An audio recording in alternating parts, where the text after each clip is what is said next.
kaibigan.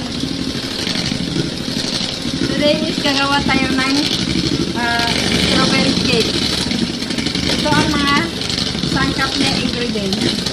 Ito is 6 pieces cake and i-ano siya, handmaker. And then pag matapos na yan siya guys, pagka pumuti na yung egg, lalagyan ko siya ng isang takip niya, itong vanilla. Ito, basta ito na. Tapos, lalagay ito. Mantika.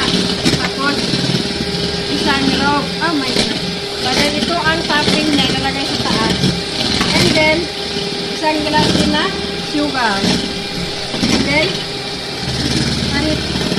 ito ang